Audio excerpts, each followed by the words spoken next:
this is Angie B, and welcome to another episode of the Yes to This Group podcast. Thank you for joining us. Make sure you please subscribe, share, and hit the notification bell because it does help us bring more content to you. And I am so thankful you're here today because I see this question a lot. And honestly, I had the question when I first started getting into the XJW community. And I definitely was like too scared to ask because I was like, they're going to judge me because I don't know what these 4 letters mean.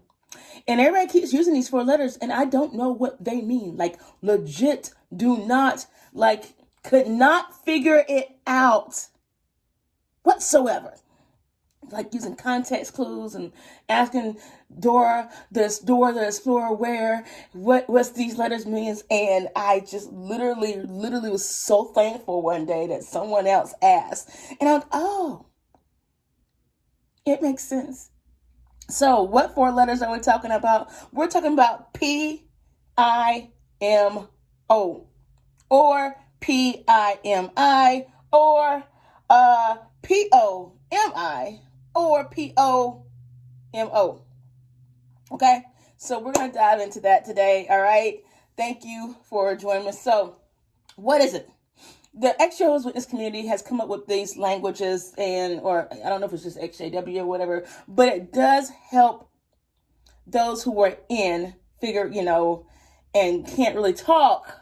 Because when you're an organization, you can't really say that you're doubting Jehovah. Oh my God, you're going to die. Like, how could you doubt God?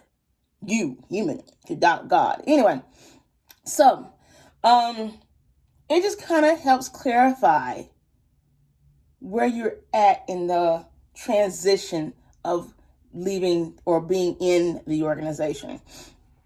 I don't know if anybody else knows this or if they know this or not, but who cares? But anyway, so let's go through it. Okay, so PIMI means physically in and mentally in the organization. So this is someone that has still drunk the Kool-Aid, who still is like Jehovah is the best, the Watchtower Society is the best. How could you ever doubt what Brother Tony Rob, what's his name? And how could you doubt the governing body? How could you ever doubt the governing body? Oh my goodness. And, as soon as there's new light, there's no questions asked. This is the new light now. Even though there's 144,000 in heaven, now we're still going to keep looking for it.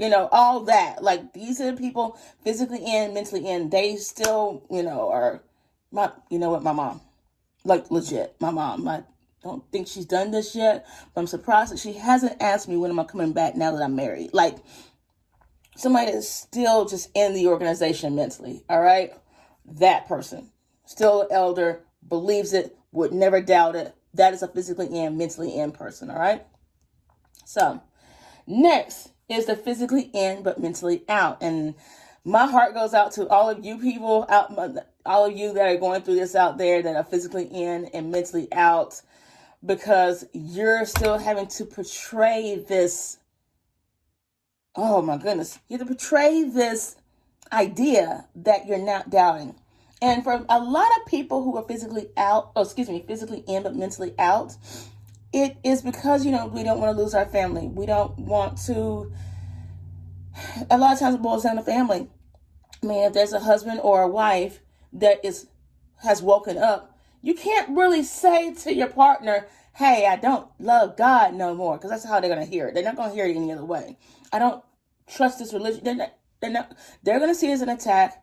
I've heard of literally, when the husband wakes up, the wife is still in and she immediately just moves out. Like, that's how deep this is, okay? If you're not a Jehovah's Witness, that is how deep it is that if your spouse wakes up, the congregation will rally behind you in order to get you out of that marriage. Like,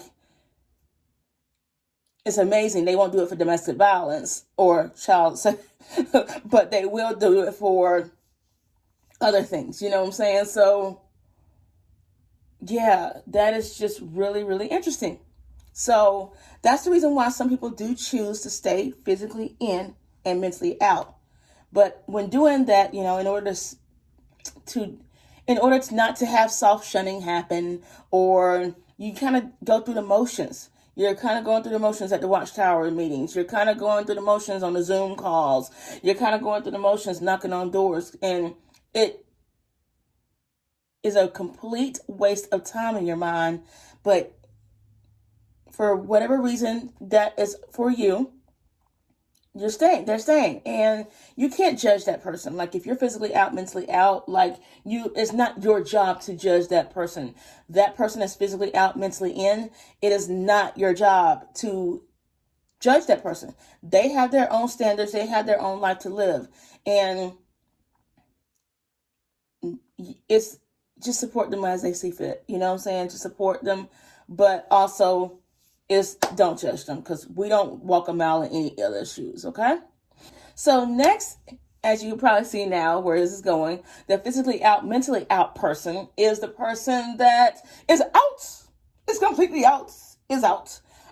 Is a person that has left the religion, don't believe in the religion no more, don't believe in the organization anymore, screw, Jehovah, Jesus, all of that.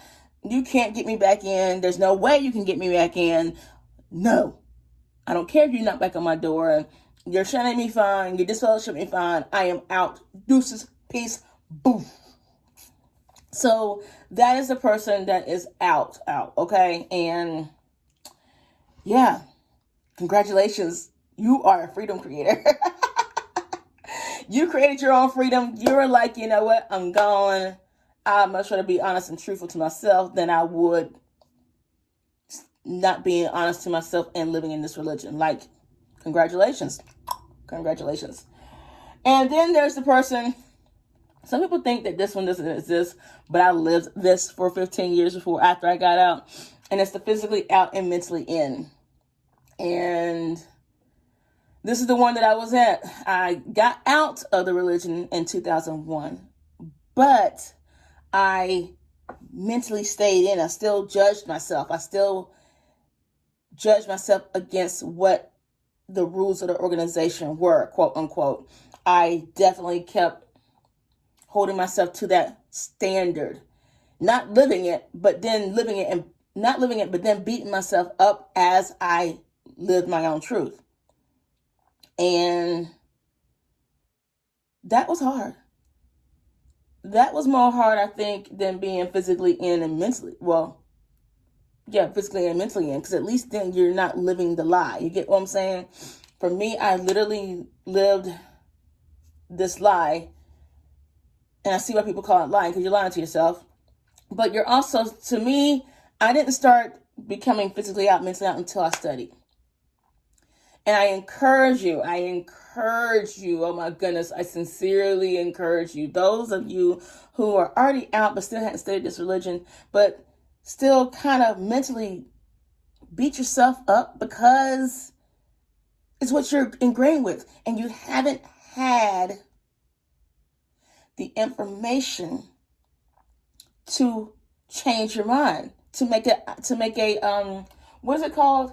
To make a decision, to make an informed decision, because you haven't given yourself that information. And because some of us grew up with this information, we don't want to doubt it. We don't want to challenge it. We don't want to. We're scared to. But I can honestly say, once you do challenge this information, study more material, look at it yourself, critically think about it, get both sides of the story. Once you do, it just frees your mind, and you're no longer beating yourself up for things that you enjoy to do, like you really enjoy doing. Like, it makes you tick it, it makes you happy, then why not? So, yeah. Oh, one more bonus word: the Borg. The Borg comes from. For my Star Trek friends, you already know about this, but if you never watched Star Trek and Star Wars and what have you, but this is definitely a Star Trek reference, okay? But the Borg is definitely a Star Trek reference. In Star Trek, there was, or is I think. In Star Trek, there is a race of aliens that all unite as one. I'm going to put a picture right here. And they all move as one. They all collectively know everything. They all act as one. They all believe the same thing. They're actually machines. And you plug into this machine. Some people call it the Watchtower and Bible Tract Society. You plug into the machine to download information. Everybody in this starship works the same way. They are all the same person. There's nothing that one alien doesn't know that the other alien doesn't know. Now, when you wake up from this, it's the same thing. They kill you, okay? And when you wake up from this it's very hard to wake up from this programming. And yeah, that's why a lot of people call the organization the board, because it's definitely the same thing. You plug into the Watchtower and Bible Tract Society, you act the same way. We all had the same smile. We're all, Jay, sister so-and-so, how you doing? Yes, it's good to see you. Yada, yada. Oh, my God, that scared me. Oh, my goodness. That's still in me. Oh, my goodness. But it's act two as a board, because the same organization, and all the way around, they all do the same thing for the most part. And honestly, that is what brought people into this organization, because you don't have one preacher preaching doing something different, and the other preachers over here same Christian sect preaching another thing different. I get that. But at the same time, it doesn't enact free will. It doesn't help you with free will at all. So you don't have any free will. And we are freedom creators here. We gotta have our free will, right? So that's what God gave us, was free will. Freedom to choose, freedom to explore, freedom. Goodness. But anyway, tangents. Those are the lingos that a lot of people in the SJW community use. Make sure you hit me down in the comments below.